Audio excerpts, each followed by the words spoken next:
ஒன்று சொல்லணும். என்ன சொல்லணும்? பவளம் சொல்லிட்டு இருந்தான், பொண்ணோட அம்மா பார்க்க ரொம்ப அழகா இருப்பாங்களாம். பொண்ணுக்கு அக்கா மாதிரி தான் இருப்பாங்களாம். அம்மான்னு சொன்னா யாரும் நம்ப மாட்டாங்களாம். அம்மா பார்த்தா அம்மா மாதிரி தான் இருக்கணும். அக்கா மாதிரி இருப்பாளாமே, அக்கா மாதிரி. அதில் அவங்க சுடிதார்லாம் போடுவாங்களாம். இதெல்லாம் இதுக்கு எங்கிட்ட சொல்கிற? உனக்கு என்ன அந்த துணிமணிலாம் போட்டு பார்க்கணும் ஆசையா என்ன? அந்த உப்பை எடு.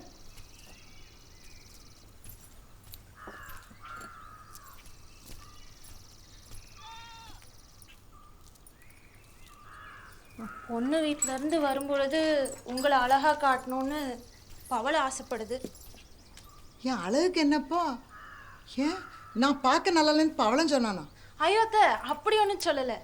நீங்கள் நல்ல துணிமணியெல்லாம் உடுத்திக்கணும்னு ஆசைப்படுதான். என் துணிமணிக்கு என்ன குறை?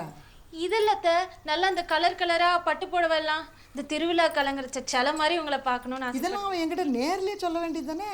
உன் வாய் வாடகை எடுத்து தான் சொல்லணுமா? இல்லை, நீங்கள் சட்டை போட்டு பவளம் இது வரைக்கும் பார்த்தது இல்லைல்ல, அதான் உங்களுக்கு இப்படியெல்லாம் துணி உடுத்திக்க பிடிக்குமா என்னன்னு தெரியும். சட்டையா? சட்டை எதுக்கு? சட்டை இல்லாமல் பட்டு புடவை எப்படி? ஏன் சட்டையெல்லாம் பட்டு சேலை உடுத்தக்கூடாதுன்னு சட்டை அதை போட்டிருக்கா என்ன? அப்படி இல்லைத்த, சட்டை போடாமல் இந்த பட்டு புடவைலாம் கட்டினா அந்த பூசாத்த செவத்தில் பூக்கோலம் போட்ட மாதிரிலாம் இருக்கும். உங்கள் பட்டுங்கிட்டும் ஒரு எனக்கு வேண்டாம். நான் என் கல்யாண சேலை எடுத்து உடுத்திக்கிடுதேன். உன் கல்யாணத்துக்கு கூட நான் அதை தானே உடுத்திருந்தேன்.